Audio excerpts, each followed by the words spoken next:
जय जगन्नाथ सांग माने मु बनेजिया मु स्वागत करछि मो चैनल को। वीडियो टी पूरा पूरी देखंतु भल लागिले लाइक करिवे शेयर करिवे कमेंट करिया को जमा भी भूलिबेनी आ नुआ करी देखुथिले निश्चिंत भाव रे सब्सक्राइब करिवे। चलंतु आज आमे बुली जिबा घटगां मां तारिणी को पीठ। केउंझर जिल्ला रे मां तारिणी को पीठ रहिछि। एठाको अनेक श्रद्धालु ओडिशा प्राय कोण अनुकोणरू अनेक श्रद्धालु आसी थांती मां को दर्शन करिया पई। मां को महिमा अनेक। मां को मध्य नडिया रानी कहा जाय। मां सालुआ बण रे पूजा पाती। एठारु देखि पारुथिबे मां को मंदिर रहिछि। मां दूररू थाई मां को डाकिले मां डाक शुणी थांती। सेथिपाई तो भक्तटी दूररू थाई मध्य नडिया जाची थाए मां को आउ मां भक्तर डाक शुणी थांती। प्रत्येक दिन एठारे अनेक नडिया मां को ठारे पूजा लगे।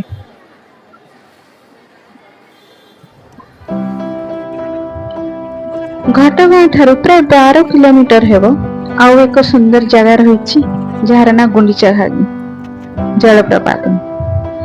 आपण ई रास्ता रे जते बेले देई जिबे ना उपभोग करि परिबे प्रकृतिर सौंदर्य को साथे जेमिति प्रकृति आपण को स्वागत जणाउछि।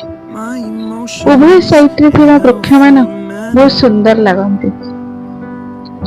आउ गुंडीचा घागी टिके निकटतर हे गले उभय साइड रे आपण देखिबा को पाइबे एठिकार बासिंदा माने वन्यजात द्रव्य सब जेमती कोली अला कंचा हलदी विभिन्न प्रकार वन्यजात द्रव्य एठारे बिक्री करंती।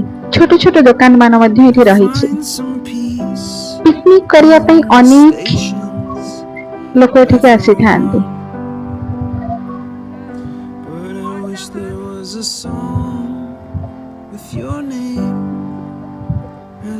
एठू आपण सुनी परिबे जलप्रपातर साउंड केते सुंदर गर्जन करी सब थाए कान को। देखंतु एठू देखा जाउछि हमर गुंडीचा घागी जलप्रपात। आपण सो चुखरे ना देखले विश्वास कर परिबेन जे एते सुंदर जलप्रपात।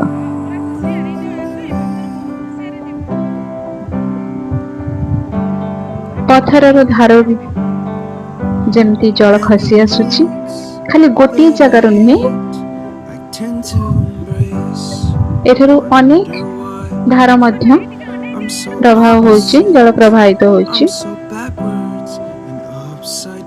आउ ऊपर जेतेबेले जल प्रवाहित होइके तळे पडुछि ना तार रंग बहुत सुंदर देखा जाउछि।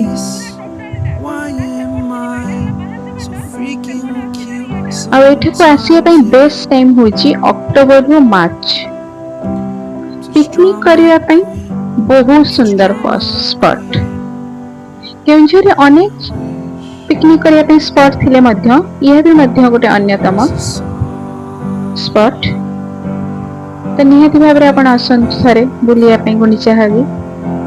देखंतु अनेक धारा मध्य झरी आसुछि प्रभाव होछि जल।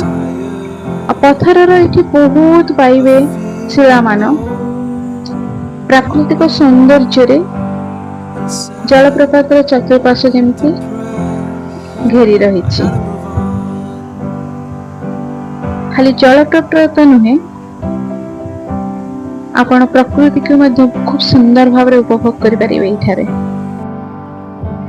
एठी मध्य झरणा भली पत्थर दे प्रवाहित हो जाइछि से जलप्रपातर जल। आजिर भिडियोटी आपण मानकु केमती लागिला निश्चिंत भाव रे मते कमेंट करके जणाइबे। जदि मो भिडियोटी भलो लागिथिबो लाइक करिबा को सब्सक्राइब करिया को जमा भी भूलिबेनी। तो आपण मानकर कमेंट मते उत्साह देबो पुणी एक नुवा वीडियो आनिया पई।